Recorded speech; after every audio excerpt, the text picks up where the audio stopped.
আমরা অনেক সময় ধনী হওয়ার জন্য বড় বড় সফল ব্যবসায়ীদের জীবনী পড়ি, কিন্তু কেউ কারো জীবনী পড়ে সফল হতে পারে না, কারণ প্রত্যেকের সফলতার রাস্তা আলাদা। বাংলাদেশের যেই পপুলেশন হুম হুম। এবং বাংলাদেশের যে ইকোসিস্টেম, যে সিস্টেম, এই সিস্টেমটা, এই মেন্টালিটিটা যদি আমি জাপানের পিপলের উপরে অ্যাপ্লাই করি, জাপানও পিছিয়ে যাবে। তো আমাদের কালচারে লেখাপড়া করাটা একটা অপরাধ, একটা ট্যাবু। হ্যাঁ, কেউ যদি ফোন করে, বন্ধু কি করছিস, হ্যাঁ আমি পড়াশোনা করছি, এটা বলাটা যেন একটা লজ্জার বিষয়। সালাম আলাইকুম। আজকে আমাদের পডকাস্টের গেস্ট ময়মিন পাটোয়ারি। সো রিসার্চ এবং ফাইন্যান্সিয়াল রিলেটেড লেখালেখি নিয়ে যাদের জানার ইচ্ছা, তারা আসলে ময়মিন পাটোয়ারির লেখালেখিগুলো আমরা জানি। সো ওনার সম্পর্কে ওনার পরিচয় পর্বটা ওনার থেকেই শুনতে চাচ্ছি। ভাই, আপনার সম্পর্কে যদি একটু বলেন। সম্পর্কে বলতে আসলে মূলত পড়াশোনাটা যদি কেউ জানতে চায়, তো ঢাকা বিশ্ববিদ্যালয় আইবি থেকে পড়ার পর আমি নরওয়ে এবং জার্মানি থেকে দ্বৈত মাস্টার্স ডিগ্রি সম্পন্ন করি এবং তার পাশাপাশি চার্টার্ড ফাইন্যান্সিয়াল এক্সাম বা সিএফ এর 3টি ধাপ অতিক্রম করি, কৃতকার্য হই। এবং তার পরবর্তীতে আমি বাংলাদেশে আসি এবং এখানে এসে লেখালেখি এবং অন্যান্য যেই কাজকর্মগুলো আছে, যে অর্থনীতি ভিত্তিক যে আপনার গবেষণা বা চিন্তাশীল যে কাজগুলো, সেগুলো চালিয়ে যাচ্ছে এবং বর্তমানে একটা ইউনিভার্সিটির সাথে এবং একটি প্রাইভেট অর্গানাইজেশনের সাথে কর্মরত আছি। তো আর তার পাশাপাশি অবসর সময়ে হয়তো নিজের পড়াশোনা এবং কাজ চালিয়ে যাই, যেটা নিজের কাছে ভালো লাগে সেই জায়গা থেকে। আচ্ছা, ভাইয়ের কি দেশের বাইরে থেকে ডিগ্রিগুলো নিয়ে যদি একটু বলতেন, বা পড়াশোনা এই বিষয়ে কোনো। দেশের বাইরে বলতে নরওয়েতে নরওয়েজিয়ান স্কুল অফ ইকোনমিক্স থেকে আমি ফাইন্যান্সিয়াল ইকোনমিক্সের উপর মাস্টার্সে ভর্তি হই। তো সেখানে একটা সুযোগ ছিল যে 2 বছরের মাস্টার্স প্রোগ্রাম, কিন্তু একটা সুযোগ ছিল যে ওখানে একটা আবেদন করা যায় যে পৃথিবীর 8টা বিশ্ববিদ্যালয়ের সাথে। তো ওই ওখানে যদি চান্স হয়, সেই ক্ষেত্রে 2টা বিশ্ববিদ্যালয় 2 বছরের মধ্যে 2টা মাস্টার্স দিবে। তো আমাকে এর জন্য বাড়তি সময় ব্যয় করতে হবে না, কিন্তু হয়তো একটু বেশি প্রেশার নিতে হবে এবং একসাথে 2টা বিশ্ববিদ্যালয়ে 2টা মাস্টার্স ডিগ্রি দিবে। তো সেই প্রোগ্রামে আর কি আবেদন করে পরে কৃতকার্য হই এবং সেইখান থেকে ওরা আমাকে নরওয়েজিয়ান স্কুল অফ ইকোনমিক্সের রিপ্রেজেন্টেটিভ হিসেবে জার্মানিতে পাঠায়, মানহাইম ইউনিভার্সিটিতে।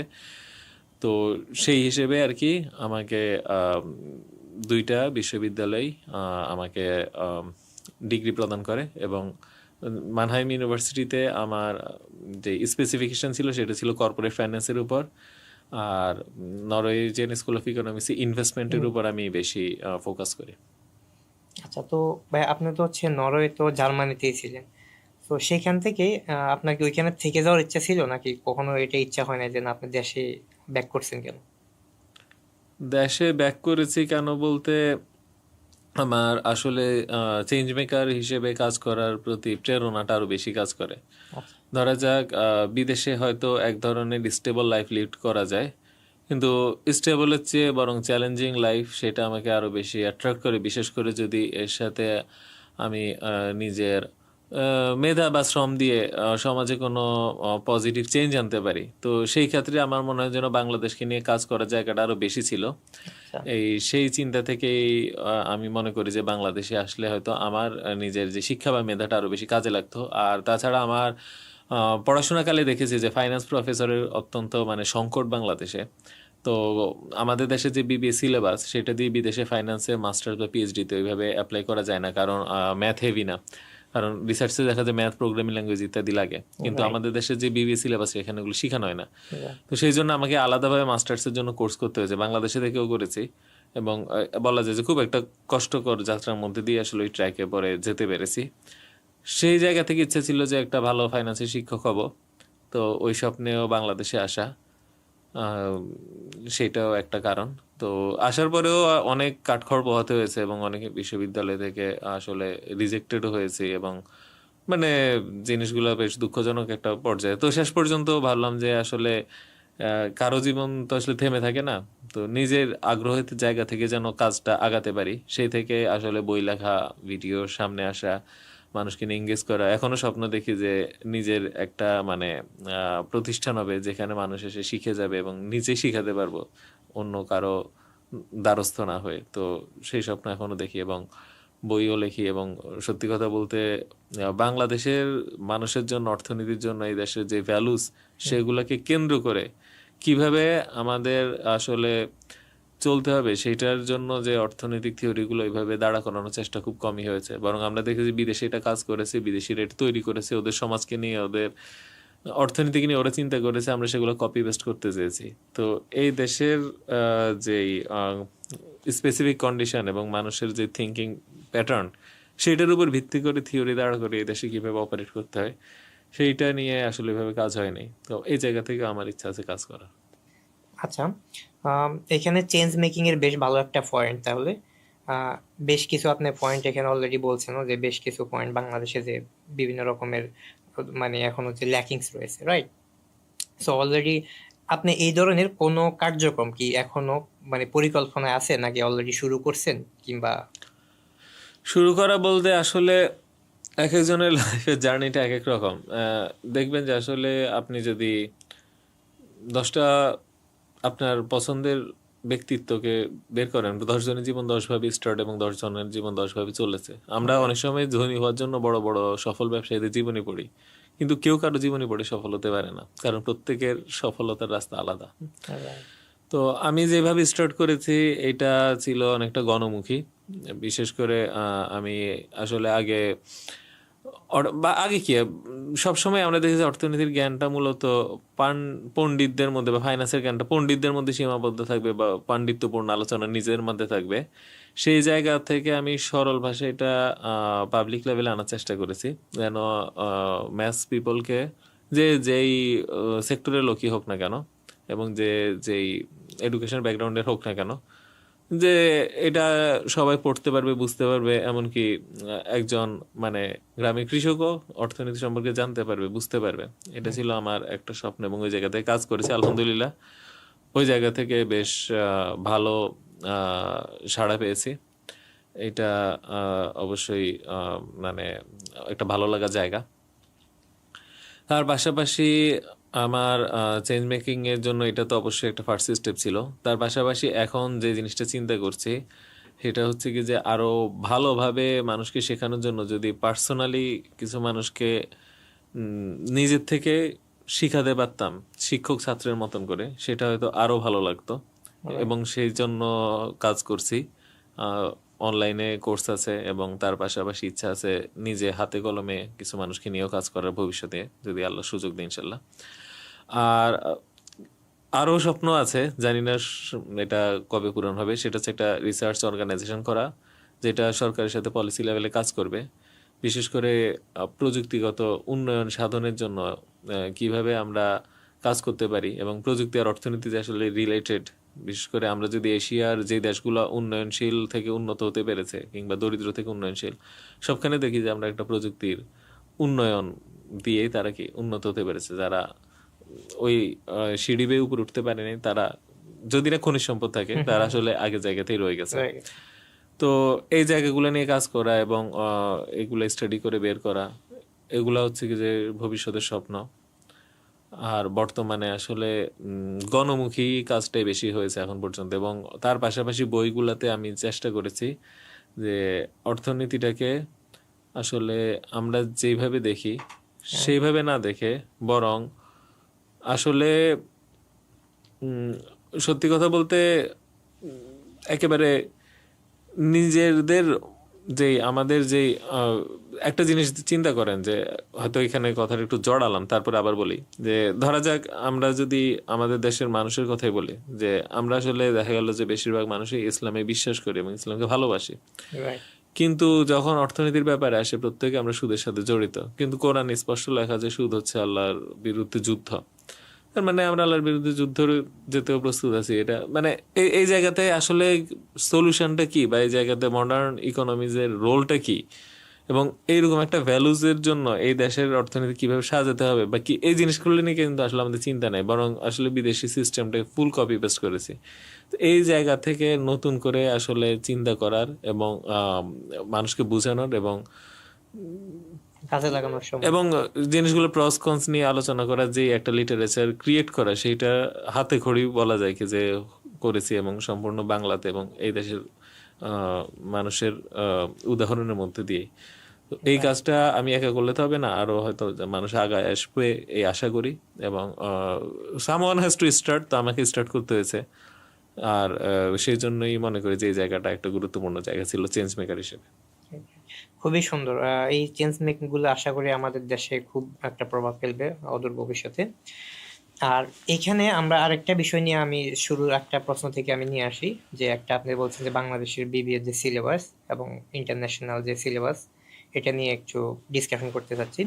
তো ইন্টারন্যাশনালি আপনি যখন মাস্টার ডিগ্রি নিছেন, তো আপনি তো মোটামুটি ওই কারিকুলামগুলো দেখছেন, রাইট? তো বাংলাদেশের কারিকুলামগুলোতে দেখা যাচ্ছে যে ওই অনেক কিছু ইমপ্লিমেন্টেশন নাই। সো আপনি যদি একটু মেজর এক্সাম্পল গুলা, যে জিনিসগুলো আসলে থাকা উচিত, যে আমাদের দেখা যাচ্ছে যে হয়তো দেখা যায় তাদেরকে ফলো করি আমরা, কিন্তু ফলো করতে যেয়ে আমরা অনেক কিছু মিস করি, যেটা আসলে আমাদের দেখা যাচ্ছে যে যার কারণে আমরা এগুলো ইমপ্লিমেন্টেশনে নিতে পারি না। এরকম আপনার সাবজেক্ট গুলার মধ্যে বা মানে ফাইন্যান্স রিলেটেড কি কি ধরনের পাইছেন বা কি কি ধরনের বাংলাদেশে পড়া উচিত? হ্যাঁ, অবশ্যই। প্রথমত আমাদের দেশে হচ্ছে যে বিবিএতে যে ম্যাথটা সেটা খুব কম। আমরা এখানে হচ্ছে কি যে মাল্টি ভেরিয়েবল ক্যালকুলাস বা লিনিয়ার অ্যালজেব্রা শিখি না, কিন্তু তার পাশাপাশি প্রোগ্রামিং ল্যাঙ্গুয়েজ শিখি না। কিন্তু এগুলো ছাড়া পিএইচডি করা অসম্ভব। হ্যাঁ, আমি যদিও পিএইচডি করি নাই, কিন্তু বলা যায় মাস্টার্স করতে গেলেই হিমশিম খেতে হয়, এবং মাস্টার্স তো হচ্ছে যে আসলে পিএইচডির একটা ফুড স্টেপ। তো এটা হচ্ছে সমস্যা, বিশেষ করে বিবিএ সিলেবাস যেটা, এটা দিয়ে ফাইন্যান্স বা অ্যাডভান্স রিসার্চ সম্ভব না। হ্যাঁ, এটা একটা বড় বড় মানে আমাদের গ্যাপ। আর আমাদের দেশে ফাইন্যান্সের শিক্ষার বা টিচারের মারাত্মক অভাব আছে, এবং যেভাবে আমরা নোট এবং স্লাইড মুখস্থ করে ক্লাসে যাওয়া আসা করি, এটা দিয়ে পৃথিবীর কোনো মানে উন্নত দেশের সাথে কোপ আপ করা পসিবল না। তো সেই জন্য দেখা যায় বাংলাদেশি স্টুডেন্টরা বিদেশে গিয়ে হয় বেশ একটা মানে সমস্যার মুখে পড়ছে, অথবা বলা যায় অন্যান্য দেশের তুলনায় কিছুটা পিছিয়ে আছে। হ্যাঁ, অবশ্যই ভালো করছে এমন লোকজন আছে। আসলে আমরা তো অনেক প্রায় 16-17 কোটির দেশ। এখান থেকে 16-17 হাজার ভালো অত্যন্ত মেধাবী এবং পরিশ্রমী মানুষ বের হবে স্বাভাবিক, কিন্তু যত বেশি হওয়ার কথা ছিল অন্যান্য দেশের তুলনায় আসলে বলা যায় কিছুটা আমরা পিছিয়ে আছি। উদাহরণস্বরূপ জাপান তো বেশি উন্নত হয়ে গেল। আর কোরিয়ার কথা বলতে পারি, বা আরো মানে বাংলাদেশের সাইজের একটা যদি আমরা দেশের কথা চিন্তা করি, মানে ওয়ান অফ দ্য মানে 10 লার্জেস্ট কি বলবো কান্ট্রিজ ইন দ্য ওয়ার্ল্ড, উদাহরণস্বরূপ ইন্দোনেশিয়া। হ্যাঁ, তো দেখা যায় কি যে ওদের তুলনায় আসলে আমাদের গ্যাপটা লক্ষণীয়। এটা কিছু ব্যক্তি বিশেষ হয়তো পৃথিবীর যে দেশে জন্মাক বা যে দেশে যাক, তারা তাদের জায়গা থেকে অদম্য মেধাবী এবং পরিশ্রমী জায়গা করে নিবে, কিন্তু এটার বিষয় হলো দেশের কৃতিত্ব না। দেশের কৃতিত্ব সেইখানে যাকে দিয়ে অনেক কিছু হওয়ার কথা ছিল না, কিন্তু তাকে তৈরি করতে পেরেছে, যে এমনি হবে অমনি হবে, সে হয়েছে, এটা দিয়ে আসলে ক্রেডিট নেওয়ার কিছু নেই। তো এই জায়গাটাতে আমি মনে করি আমাদের দেশ অনেক পিছিয়ে আছে, যে তারা আসলে কিছু তৈরি করতে পারে না, বরং অনেক মানুষের মাঝে থেকে কিছু স্টার এমনিতেই হয়, সেটা নিয়ে আমরা পড়ে থাকি, এবং সেই জন্য আমাদের স্টারের সংখ্যা খুব কম, এবং স্টারও খুব দ্রুত ফলেন স্টার হয়ে যায়। এটা ঠিক, কারণ হচ্ছে সেলফ চেষ্টায় উঠতেছে সে নিজে, কিন্তু ইকোসিস্টেমটা তার যে একটা যে বিল্ড আপ সিস্টেম সেটা তৈরি হয়ে পাচ্ছে না। মানে এই দেশের আমি একটা কথা বলি যে বাংলাদেশের যেই পপুলেশন এবং বাংলাদেশের যে ইকোসিস্টেম, যে সিস্টেম, এই সিস্টেমটা, এই মেন্টালিটিটা যদি আমি জাপানের পিপলের উপরে অ্যাপ্লাই করি, জাপানও পিছিয়ে যাবে। আচ্ছা, আর জাপানের যে সিস্টেম, যে মাইন্ডসেট, সেটা যদি বাংলাদেশের এই ল্যান্ডে পিপলের উপরে অ্যাপ্লাই করি, আচ্ছা, দেখবেন যে এই দেশও ভালো করছে। তো মানে আমাদের পলিসি মেকিং থেকে জিনিসগুলা মানে পুরা ঠিক হওয়া উচিত, এরকম। অনেক জায়গাতে সমস্যা, আমাদের কালচারেও অনেক সমস্যা আছে। আমাদের কালচারে লেখাপড়া করাটা একটা অপরাধ, একটা ট্যাবু। হ্যাঁ, কেউ যদি ফোন করে, বন্ধু কি করছিস, হ্যাঁ আমি পড়াশোনা করছি, এটা বলাটা যেন একটা লজ্জার বিষয়। অন্য যা কিছু ইচ্ছে বলতে পারেন, এই গান শুনতেছি, আড্ডা দিতেছি, ঘুরতেছি, ঘুমাচ্ছি, সবকিছু বলতে পারবেন, কিন্তু খেলাধুলা করছি, পড়াশোনা করতেছি। করছি, এটা বললে যেন একটু কেমন। হ্যাঁ, কালকে সারাদিন কি করলি, কালকে সারাদিন পড়াশোনা ওরে পাস, যেন অন্যায় করে ফেললাম, আতেল বলা হয় তাকে, আবার এরকম একটা ওয়ার্ড আছে, যেন সে অন্যায় করলো। তো বাকি যা কিছু করেন সেটা অন্যায় হয় না, পড়াশোনা করে অন্যায়, আবার Right. পড়াশোনা করেও চাকরি হয় না। তো দেখা গেল যে পড়াশোনা করে যে মানে লাভ হয়, তার চেয়ে অনেক বেশি লাভ হয় যদি আপনি অবৈধ পথে বিদেশে যেতে পারেন। তো এইরকম একটা পরিবেশ, এখানে শিক্ষিত চেয়ে অশিক্ষিতর মূল্য বেশি, যেখানে প্রযুক্তিগত উন্নয়ন অর্জনের চেয়ে বিদেশে একটা আইফোন কেনার মূল্য বেশি, সেখানে তো আসলে বিল্ড আপ ফর মানে ইকোসিস্টেমটা ইকোসিস্টেমটা তৈরি হচ্ছে এটাই না। হচ্ছে ওইভাবে। কিন্তু আমি যদি বলি না, আইফোন কেনার চেয়ে বরং নিজে একটা বাটন ফোন তৈরি করতে পেরেছি, তাকে আমি ন্যাশনাল অ্যাওয়ার্ড দিব, কেমন? ওইটাই সরকার বললো যে না, আমাদের দেশের সরকারি লোকজন এই ফোনটা ব্যবহার করবে, কারণ এটা বিদেশি কোনো প্রযুক্তি নেই যেটাতে আমাদেরকে ট্র্যাক করতে পারে, তাহলেই তো মূল্যায়নটা হয়। চায়নারা মনে হয় এরকম অনেকটা বেশি করে নাকি? হ্যাঁ, যে সম্প্রতি দেখলাম যে চীনের সরকারি প্রতিষ্ঠানগুলোতে উইন্ডোজ বা ম্যাকিনটশ ব্যবহার করতে মানা করছে। তো বিশেষ করে সরকারি ইয়েতে, তো তার মানে নিজস্ব অপারেটিং সিস্টেমটা আরো শক্তিশালী হবে। এটা পিছিয়ে সরকারি ইনভেস্টমেন্ট থাকে। সবসময় তো ব্যক্তি পর্যায়ে আসলে সম্ভব হয় না, অনেক ক্ষেত্রে প্রাতিষ্ঠানিক উদ্যোগও লাগে। Right. তো আরো অনেক সমস্যা আছে আসলে বাংলাদেশের। মানে আমরা অনেক সময় ধনী দরিদ্র পার্থক্য দেখি যে বাংলাদেশে কিন্তু কিছু ধনী মানুষ আছে যারা উন্নত দেশের অ্যাভারেজ সিটিজেনের চেয়ে বহু গুণ ধনী। আবার বাংলাদেশে অনেক দরিদ্র মানুষ আছে, উন্নত দেশেও দরিদ্র মানুষ আছে, হোমলেস পিপল আছে। তো আমরা অনেক সময় বলি যে আসলে তুমি দরিদ্র হয়েছ, এটা যেমন ভাগ্যের দোষ, তেমনি তোমার নিজেরও কিছু দোষ আছে। ঠিক তেমনি দেশ হিসেবে আমরা পিছিয়ে আছি, এটা এমন না যে অন্যের দোষ, আমাদের নিজেদেরও কিছু দোষ আছে। রাইট। মানে আমাদের নিজেদেরও এই জিনিসগুলোতে প্রোগ্রেস করা লাগবে। আচ্ছা ভাইয়া, তাইলে আমরা দেখা যায় যে আমাদের যে কালচার বা এডুকেশন সিস্টেম, এগুলো নিয়ে আমরা বেশ কিছুক্ষণ কথা বললাম। তো আমরা এখন একটু নতুন টপিকের দিকে যেতে চাচ্ছি। তো বর্তমান দেখা যাচ্ছে যে আমরা বিকাশ ইউজ করি, রাইট? এটা একটা কমন মোটামুটি সবার। বিকাশ ইউজ করি, রকেট ইউজ করি, নগদ ইউজ করি, অনেক কিছু ইউজ করি। অনেকগুলো ইউজ করি, রাইট? সো মানে এরকম অনেকগুলা প্ল্যাটফর্ম আছে। তো এর আগে কিন্তু আমরা দেখা যাচ্ছে যে বিকাশের আগে মানে এত পপুলারলি, বা মানে বিকাশ বলতে বিকাশের যে সিস্টেমটা আর কি, ইকোসিস্টেমের আগে আমরা কিন্তু এত পপুলারলি এই প্ল্যাটফর্মগুলো ইউজ করতাম না। যেমন ব্যাংক অ্যাকাউন্ট বা থাকলেও সবাই ব্যাংকটাকে মনে করতে যায় হয়তো সেভ করবে, আবার মানে গুরুত্বপূর্ণ যেগুলা বা যেটা সে জমা রাখবে সেগুলো এসে রাখতো। রেগুলার কার্যক্রম এইভাবে ছিল না। তো একটা হচ্ছে এই যে চেঞ্জেস হয়েছে, যে একটা ব্যাংকিং সিস্টেম থেকে আর একটা হচ্ছে একটু যে বিকাশ সিস্টেম মানে মোবাইল ব্যাংকিং সিস্টেমে আপডেট হয়েছে, রাইট? তো ফিউচারে যেটা আবার আমরা দেখতে পাচ্ছি যে আরেকটা সিস্টেম, যেটা নিয়ে বিভিন্ন জায়গায় কথাবার্তা বলে যে আমরা ওই সিস্টেমগুলো ক্রিপ্টোকারেন্সি এগুলা নিয়ে হচ্ছে একটা ফিউচার আসবে বলা হচ্ছে, রাইট? সো এই এই যে একটা চেঞ্জেস, এটা আসলে ওয়ার্ল্ড ওয়াইড হয়তো একটু আগে আছে। সো এই চেঞ্জেসটা আসলে বাংলাদেশে কোনো ভূমিকা রাখবে কিনা, এটা নিয়ে আপনার মতামত কি?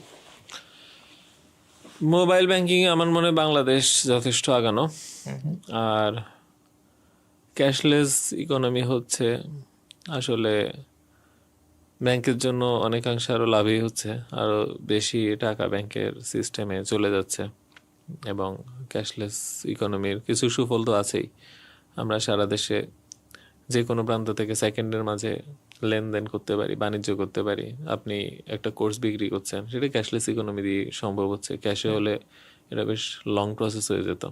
আচ্ছা, আর ক্রিপ্টো নিয়ে যেটা বললেন, ক্রিপ্টো আসলে আরেকটা নতুন বিশ্ব।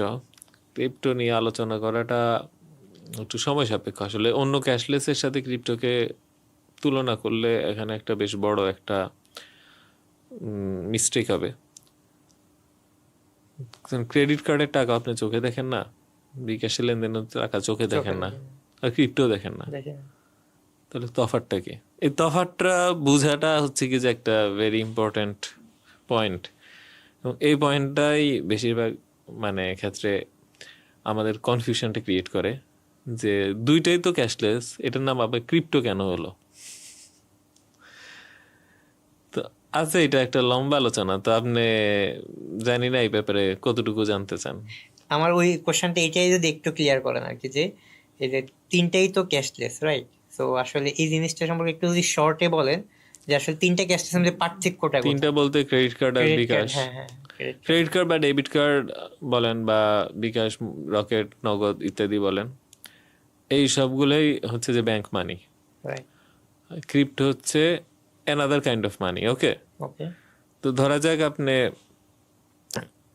কথার কথা গোল্ড মানি ইউজ করছেন, আরেকটা ইউজ করছেন আপনি ব্যাংক ক্রেডিট মানি।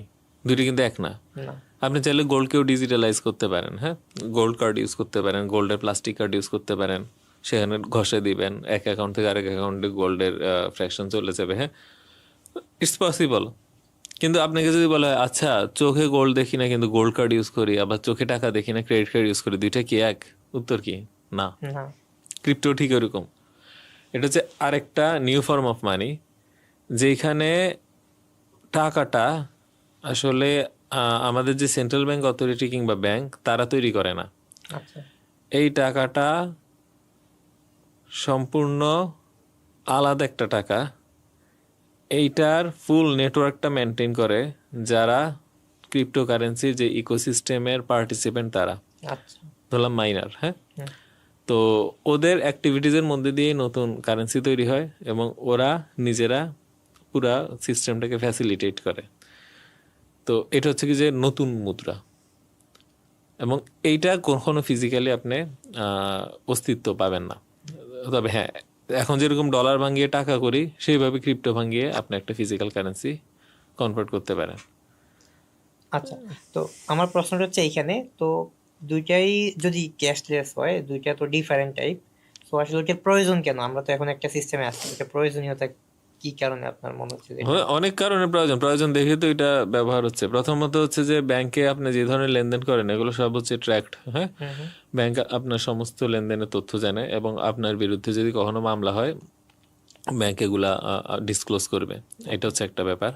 আর এটা হচ্ছে ট্যাক্স ইস্যুতে যদি আপনার কোনো ইনভেস্টিগেশন লাগে সেটা ব্যাংকের ট্রানজ্যাকশনের মধ্যে দিয়ে, ব্যাংক স্টেটমেন্ট জমা দেওয়ার মধ্যে দিয়ে আপনি অলওয়েজ এক্সপোজড। আবার আরেকটা ব্যাপার হচ্ছে যে ব্যাংক মানি যেটা সেটা সম্পূর্ণভাবে সুদের সাথে জড়িত। কেমন? এখানে সুদ আর টাকা কখনো আলাদা বস্তু না, একদম একই। সুদও যা টাকাও তা, এরকম মানে ঋণ যা টাকাও তা। তো আর ঋণের সাথে থাকে সুদ, তো এটা হচ্ছে যে একদম একসাথে জড়িত। আরেকটা হচ্ছে যে ব্যাংক এবং যেই সেন্ট্রাল ব্যাংকের যেই হোল মানি সিস্টেম সেটা হচ্ছে কি যে গভর্নমেন্টের দ্বারা হচ্ছে কি যে স্বীকৃত, এবং ওই টাকাতে আপনি ট্যাক্স দিতে পারবেন, অন্য টাকাতে না। সেটা এজন্য আপনি বলে যে চাহিদা মাত্র মানে কি বাহককে দিয়ে বাধ্য থাকিবে। তো এইটা দিয়ে আপনি যে কোনো লেনদেন করতে পারবেন এবং রাষ্ট্রের মধ্যে এটা ডিনাই করার উপায় নেই যে আপনার সাথে আমার সার্ভিস লেনদেন হলো তো আমি দোকান থেকে কিছু কিনে এটা দিলাম, সে বলতে পারেন না যে না এটা নিব না, ডলার দাও, হ্যাঁ। এইটার যে সিস্টেমের কন্ট্রোল সেটা থাকে কি যে মূলত স্টেট এবং ব্যাংকারদের হাতে, কিন্তু ক্রিপ্টোর কন্ট্রোল কোনো সেন্ট্রাল বডির হাতে থাকে না। সেই জন্য এটাকে বলে ডিসেন্ট্রালাইজড নেটওয়ার্ক, যে ব্লক চেইন যেটা। তো ব্লক চেইন টেকনোলজিতে ডিসেন্ট্রালাইজড নেটওয়ার্কের মাধ্যমে যারা যারা এই ব্লক চেইন ইকোসিস্টেমের পার্টিসিপেন্ট, যারা যারা মাইন করছে, যারা যারা লেনদেন করছে, তাদের সম্মিলিত প্রক্রিয়ার মধ্যে দিয়ে এই ফুল সিস্টেমটা চলে। এবং এটা যেহেতু এনক্রিপ্টেড সেহেতু কার কাছে কত টাকা আছে এবং কে কাকে কত টাকা দিচ্ছে সেটা কেউ জানবে না। সো ইনভেস্টিগেট করে বের করার কোনো উপায় নেই। আবার আপনার যদি পাসওয়ার্ডটা হারান সেখানে পাসওয়ার্ড রিকভার করার কোনো উপায় নেই, আপনার টাকা জলে যায়। তো এই জিনিসগুলাতে হয় কি যে নতুন এই মুদ্রাটা তৈরি করেছে যেটার কন্ট্রোল এক্সিস্টিং যে সুপার পাওয়ারের হাতে থাকে না, সম্পূর্ণ আলাদা একটা পিপল লেভেলের পাওয়ার থেকে এই মুদ্রাটা রান করে। সেই জন্য আপনার যদি মনে হয় যে আমি আমার লেনদেন করব কিন্তু কোনো ব্যাংকের মধ্যে হবে না, স্টিল এটা হবে ক্যাশলেস কিংবা স্টিল এটা হবে ইলেকট্রনিক, সেই ক্ষেত্রে ব্লকচেন ছাড়া আর কোনো প্রযুক্তি নেই এখন। আপনার যদি মনে হয় বিদেশে কারো কাছে টাকা পাঠাবেন, ডলার পাঠাবেন, সেটার জন্য প্রায় 3 দিন সময় লাগবে, তার উপর এটা নিয়ে ব্যাংকের কাছে দরখাস্ত করতে হবে, বিশাল একটা ঝামেলার মধ্যে দিয়ে যেতে হবে আপনাকে। কিন্তু আপনি যখন ক্রিপ্টোতে পাঠাবেন 10 মিনিটের মধ্যে টাকা চলে যাচ্ছে। তো এই জায়গাতেই আর কি এটার কিছু সুবিধা আছে, সেই জন্য মানুষ ব্যবহার করছে। আর পাওয়ারের জায়গা থেকে যে ডাইনামিক সেটাও ব্যাখ্যা করলাম। এবং ক্রিপ্টো কারেন্সি তৈরিটা সুদযুক্ত বা ঋণের মধ্যে দিয়ে হয়, ব্যাপারটা ওইটাও না। এটা অনেকটা গোল্ডের সাথে মানে গোল্ডের সাথে তুলনীয়। গোল্ড যেরকম মাইন করে আমরা তৈরি করি সেভাবে এখানে মাইনাররা নতুন মাইন করে ক্রিপ্টো কারেন্সি উৎপাদন করে, যেটা হচ্ছে কি যে সে তার যে কম্পিউটিং পাওয়ার ওইটার বিনিময়ে পায়। ডলার রেট রিসেন্টলি অনেক কিন্তু বেড়ে গেছে, রিসেন্টলি বলতে কয়েক মাস আগে থেকে আর কি। সো ডলার রেট দেখা যাচ্ছে যে আমরা 1 বছর আগে যদি চিন্তা করি 81 টাকা ছিল $1, 80 টাকা এরকম। 1 বছর আগে নাকি আরো বেশি? এই তো আরেকটু বেশি হবে আর কি, এক্স্যাক্টলি টাইমটা আমার মনে নেই। অ্যাকুরেট টাইমটা এরকমই হবে আর কি, আমি একটা অ্যামাউন্ট টাইম ধরে নিলাম। সো রিসেন্টলি দেখা যাচ্ছে যে এটা 120 বা এর প্লাস আশেপাশে উঠানামা করে। So, এই যে ডলার রেটের এই যে একটা ভ্যালু চেঞ্জেস মানে খুবই দ্রুত, এই বিষয়টা আসলে কিভাবে কাজ করে? পৃথিবীর সব দেশেরই মুদ্রার মান ওঠানামা করে। এখন হুট করে কেন বেড়ে গেল, এটা যদি প্রশ্ন হয়, আসলে ব্যাপার হচ্ছে আপনার এখানে অর্থনীতির আসলে কঠিন প্রশ্নের উত্তর যখন সহজভাবে দেয় মানুষ খুব হতাশ হয়, যে ডিমান্ড সাপ্লাই যখন বলবো যে চাহিদার যোগান। তো বাংলাদেশে যে ইম্পোর্ট আইটেম আমরা যা ইম্পোর্ট করি সেগুলো আসলে পরিমাণ অনেক বেশি, যা এক্সপোর্ট করি তার চেয়ে। তো এখানে আবার দেখা যায় আমাদের যে ম্যান পাওয়ার আছে বিদেশে, তারাও ডলার দেয়। আবার আমরা যখন বিদেশে আমাদের ডলারটা নেওয়ার চেষ্টা করি, বিদেশে বাড়ি করার চেষ্টা করি, গাড়ি করার চেষ্টা করি, কিংবা ব্যবসার প্রতিষ্ঠান কেনার চেষ্টা করি, তখন আবার ডলার যায়। তো এই ওভারঅল যে ইকুয়েশনটা যখন এইভাবে ব্যালেন্স থাকে, যে ওভারঅল যে বাইরে ফ্লো যাচ্ছে ডলার তার চেয়ে আসছে কম, তখন কি মানুষ ডলার কিনতে পাগল হয়ে যায়। তো এখন আপনি চিন্তা করেন যে আপনার মানে 1 মণ গরুর মাংস নিয়ে বসে আছে, মানুষ গরুর মাংস কিন্তু পাগল হয়ে আছে। তো আপনি দেখলেন কি যে 40 জন 1 কেজি করে 1 সের করে কিনলে 1 মণ হয়। তো এখন আসছে 80 জন, তো আপনি তো 80 জনের কাছে 40-এর মাংস বিক্রি করতে পারবেন না 1 মণ যেটা। না, তখন আপনি কি করবেন? দাম বাড়াই দিবেন যতক্ষণ না পর্যন্ত 40 জন থাকে। রাইট। বললেন কি যে না এখন 900 টাকা, দেখলেন যে 60 জন আছে, বললেন না 1000 টাকা, দেখলেন 40 জন আছে, বললেন না দেবেন। কারণ আপনাকেও মাংস বিক্রি করতে হবে, তাদেরকেও কিনতে হবে। তো এই ব্যালেন্সটা যেটা, সেটাও ওই কারেন্সি মার্কেটেও ব্যালেন্স হয়। এখন আপনি বলতে পারেন তাহলে ডলারের দাম কেন কমে না? কমে। যখন কমতে লাগে তখন সরকার কি করে, নতুন টাকা ছাপায় এবং টাকা ছাপিয়ে ওই ডলারগুলা কেনা শুরু করে, এইভাবে রিজার্ভটা বাড়ে। আবার যখন ডলারের ক্রাইসিস ক্রিয়েট হয়, সরকার চাইলে রিজার্ভ কমাতে পারে। সরকার যদি যে পরিমাণ ক্রাইসিস আছে ইকুয়াল পরিমাণ রিজার্ভ কমায়, তাহলে এখানে দাম বাড়বেও না কমবেও না। এই আমাদের রিজার্ভ হচ্ছে একটা কুশনের মতন। হ্যাঁ, কুশন কি, ধরেন এই আপনি হার্ড ফল করলেন, তো এই সময় একটা কুশন থাকলে কি হবে, সফট ল্যান্ডিং হবে। তো আমাদের রিজার্ভটা হচ্ছে একটা কুশনের মতন, অর্থাৎ আমাদের যে মুদ্রার দরপতন সেটাকে কন্ট্রোল করার একটা মেকানিজম হচ্ছে রিজার্ভ। যখন দেখা যায় কি যে আমাদের ডলারের দাম আসলে এই টাকার বিপরীতে কমে যাওয়ার কথা, তখন ইচ্ছা করে টাকা ছাপিয়ে রিজার্ভটা বাড়ায়। আবার যখন দেখে কি যে ডলার ক্রাইসিস, তখন ওই রিজার্ভের ডলার কি চাইলে মার্কেটে ছাড়তে পারে অথবা ধরে রাখতে পারে। তখন সেই ক্ষেত্রে কি হবে, আমাদের টাকার দাম পড়া শুরু হবে। তো এইটা হচ্ছে খেলাটা, জাস্ট ইট।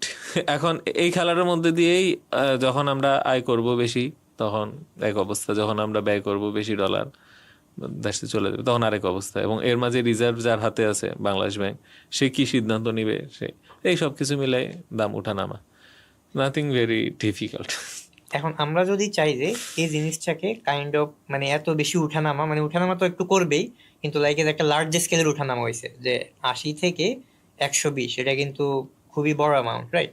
তো এটা এত বড় অ্যামাউন্টে চেঞ্জ না করার জন্য আমাদের থেকে কি কি করণীয় হতে পারে, মানে বাংলাদেশের মানুষের বা বাংলাদেশের সিস্টেম? করণীয় অনেক কিছু আছে, করণীয় কাজ অনেক করা হয়েছে এবং অনেক কিছু করা হয়ও নাই। যেমন ইম্পোর্ট আইটেমে ওই সময় এলসির বিপরীতে সেখানে আপনার রিজার্ভ রিকোয়ারমেন্ট বাড়ায় দিল।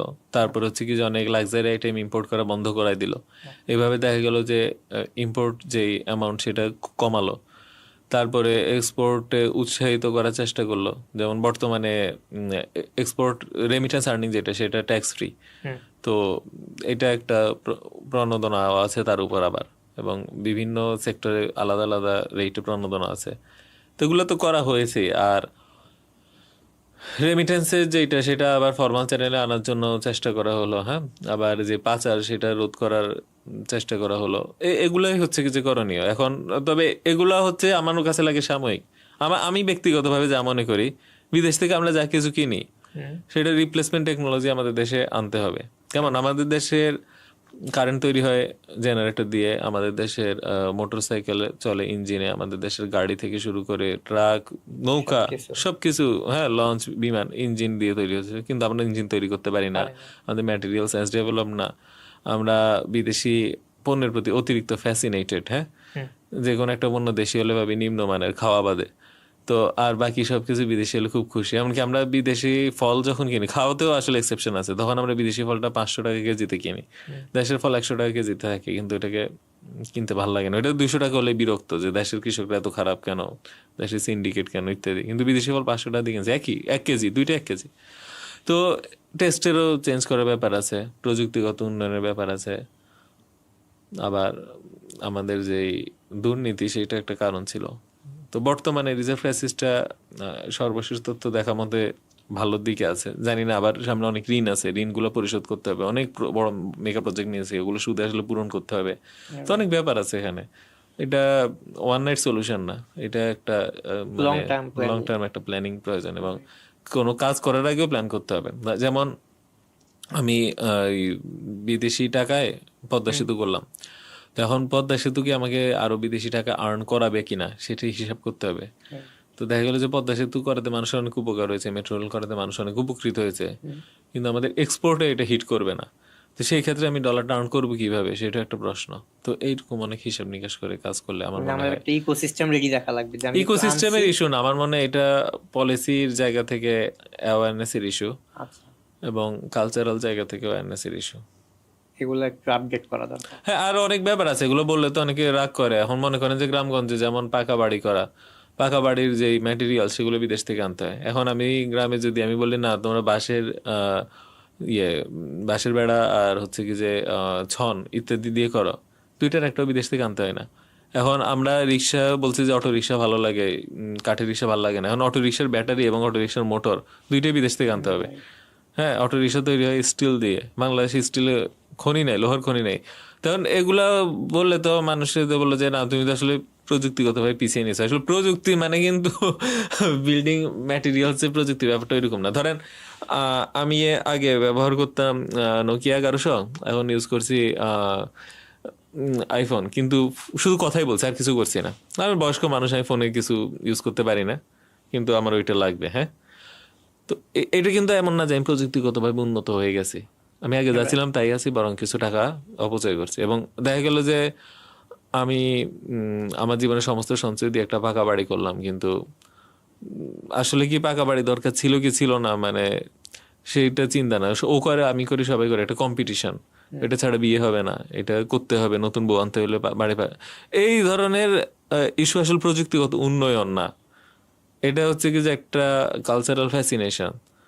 তো এইটা মানে এমন না যে হ্যাঁ এখন আমি যদি কুড়ে ঘরের ভিতরে বসে আমি হচ্ছে কি যে iOS এর অ্যাপ্লিকেশন ডেভেলপমেন্ট করি, তার মানে আমি প্রযুক্তিগতভাবে পিছিয়ে আছি, ব্যাপারটা কি ওইটা? না, না, না। তো ওইটাই তো বুঝতে হবে যে কোনটা ইম্পর্টেন্ট ন্যাশনাল জন্য, কোনটা আনইম্পর্টেন্ট। আর ন্যাশনালের জন্য সবাই চিন্তা করেন, এটা বাস্তব। আমরা প্রত্যেকে আমাদের নিজের ভালোর জন্যই বাঁচি, পৃথিবীর প্রত্যেক দেশেই। Right. কিন্তু প্রত্যেকের নিজের ভালো চাওয়ার মধ্যে দিয়ে কিভাবে একই সাথে জাতিগত উন্নয়ন করা যায়, সেটা শেষ পর্যন্ত নিজের উন্নয়ন হবে। শেষ পর্যন্ত অবশ্যই আমরা পাকা বাড়ি থেকে আরো ভালো বাড়িতে থাকতে পারবো, Long কিন্তু term ওইটার মেয়াদি জন্য হ্যাঁ লং টার্ম একটা প্রসেস আছে। মনে করেন যে আমি স্কুল বয়সে ক্লাস 5-এ থাকতে আমাকে বললো যে এই দোকানে কাজ করলে 10,000 টাকা বেতন দিব, আমি জয়েন করলাম, 10,000 টাকা বেতন পেলাম। এইভাবে কিন্তু আমি উন্নত থাকলাম, যে আমার মতন জয়েন করলো না তার থেকে কিন্তু আমি উন্নত। আমার জিডিপি বেশি, আমার পার ক্যাপিটাল জিডিপি বেশি, হ্যাঁ, আমার মাথায় পিছু আয় বেশি। কিন্তু এমন হতে পারে যে ওই ছেলেটা পরবর্তীতে ব্যবসা করে আরো বেশি বড় কিছু করলো, এবং দেখা গেল যে ওর দোকানেরই আমি একসময় কর্মচারী হলাম। তো আসলে এই যে ব্যবসা করে একদিন বড় হলো, সে তো তার জায়গা থেকে একটা কষ্ট করেছে দীর্ঘ সময়। আমি ওই কষ্টটা না করে জাস্ট দ্রুত একটা চাকরি করলাম, তারপরে চেষ্টা করলাম যে হতে পারে যে আমি চাকরি ছেড়ে আমি একদিন ব্যবসা করব। এডুকেশনটা যে আর্নিং এর একমাত্র সোর্স তা কিন্তু না, earning can happen anyway. But ব্যাপার হচ্ছে যে ন্যাশন ওয়াইড আমরা যদি ভিশনারি না হই, দেখা যাবে কি যে আমরা কুইক আর্নিং এর পিছে এবং কুইক স্যাটিসফ্যাকশনের পিছে থাকবো, এবং কখনো একটা পর্যায়ের বেশি আগানোর ক্ষেত্রে অত সুবিধা করতে পারবো না।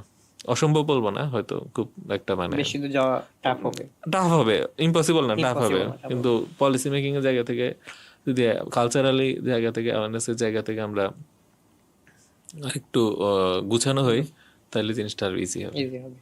রাইট, খুব মানে খুবই ইম্প্যাক্টফুল কথা কিন্তু বলে বলছেন এখানে, জানি না ইউজার শুনবে কিনা, যাই হোক। তো আমরা আসলে এখন পডকাস্টের শেষের দিকে চলে আসছি।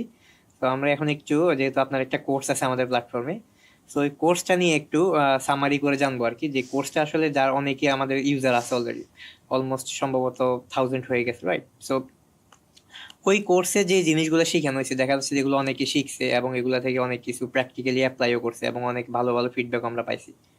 সো আপনার মুখ থেকে যদি ওই কোর্স নিয়ে যদি মনে হয় যে আসলে ইউজারদের কি কিভাবে তারা ইম্প্যাক্টফুল হয়েছে, আপনার মুখ থেকে যদি একটু বলে দেন যে কি কিভাবে ইম্প্যাক্টফুল হইতে পারে। ব্যাপার হচ্ছে ইনভেস্টমেন্টে পৃথিবীর সব দেশে সব সমাজের একটা ইন্টিগ্রাল পার্ট। পৃথিবীর সব দেশের মানুষই কি তাদের আয় থেকে সঞ্চয় করে, তারা ইনভেস্ট করে। তো সময়ের সাথে সাথে ইনভেস্টমেন্টের নতুন নতুন কিছু টুল আসে যেগুলো আমরা জানি না। যেমন আমরা যদি আগের দিনের কৃষি সমাজে দেখি, ইনভেস্টমেন্ট বলতে কি বোঝায় যে আমার গরুর সংখ্যা বেশি হবে, আমার জমির সংখ্যা বেশি হবে, আমার লাঙ্গলের সংখ্যা বেশি হবে, হ্যাঁ, ইত্যাদি। সেটা আবার পুকুরের সংখ্যা বেশি হবে, সেটা কিন্তু ইনভেস্টমেন্ট। এবং আমরা যখন আগের দিনের কবিতাগুলো পড়ি, তার ময়মনসিংহ গীতিকা প্রায় 300 বছর আগে লেখা, সেখানে দেখি যে একটা ওয়েল এস্টাবলিশ ফ্যামিলির লিস্টে এই ওয়েলথগুলো থাকে। তো এখন সময়ের সাথে সাথে আমরা স্টক মার্কেট আসলো, আমরা বন্ড মার্কেট আসলো, এখানে আমাদের অপশন মার্কেট আসলো, ফিউচার আসলো, তারপরে হচ্ছে কি যে ব্যাংকিং সিস্টেম আসলো। তো এখন ধনীর যদি তালিকার আমরা লিস্টে দেখি, এখানে গরু নাও থাকতে পারে, হয়তো ব্যাংক অ্যাকাউন্টে কতগুলো ইন্ডাস্ট্রি আছে, শেয়ার মার্কেটে কত, হ্যাঁ, বন্ড মার্কেটে পার্টিসিপেশন কেমন থেকে শুরু করে অনেক কিছু, মানে তো এই যে নতুন নতুন টুলগুলো আসলো, নতুন যে ওয়ার্ল্ডের চেঞ্জগুলো আসলো, সেগুলোর সাথে পরিচিত করানো মানুষকে, এবং এখানের যেই প্রস কনস এবং এখানের যেই গাইডেন্স, সেগুলা সংক্ষিপ্ত আকারে আমি দেওয়ার চেষ্টা করেছি এই কোর্সে। তো এটা একটা বেসিক কোর্স, বিশেষ করে যারা ইনভেস্টমেন্ট করতে চায় তাদের প্রত্যেকে আশা করি এটা করে উপকৃত হবে, করা উচিত। কারণ আমি না জেনে তো এখন ওইটা যেটা আগে ছিলাম, তো আমাদের ওই ওই মাইন্ডসেটটা কিন্তু এখন আছে, যে আমাদের যেই ঐতিহ্যবাহী যে মাইন্ডসেট সেটা তো আছে। তো সেইটাকে ইউজ করে আমরা যখন মডার্ন ওয়ার্ল্ডে অপারেট করতে যাই, তখন হয় কি হুজুগেরটা বেশি আমরা ফোকাস করি। দেখা যায় কি যে আমার বন্ধু বললো, দোস্ত এমন কিছু একটা আছে, এটাতে ইনভেস্ট করে এত টাকা রিটার্ন পেলাম, সাথে সাথে করি। এটা কেন রিটার্ন আসছে, এটা কি বুঝার চেষ্টা করি, বা অন্তর্নিহিত কারণ কি, ওগুলো আমি বোঝানোর চেষ্টা করেছি। এবং আমরা MLM কেন বাংলাদেশে এত বিখ্যাত, বা পঞ্জি স্কিম, তার কারণ হচ্ছে কি যে আমাদের ওই আগের মাইন্ডসেটটা দিয়ে, হ্যাঁ, আমাদের যেই কৃষিজীবী সমাজের যে মাইন্ডসেটটা, সেটা দিয়ে যখন আমরা ফাইন্যান্সিয়াল ওয়ার্ল্ডে বেনিফিট নিতে যাই, তখন আসলে এই মানে একটা নলেজ গ্যাপ থাকে।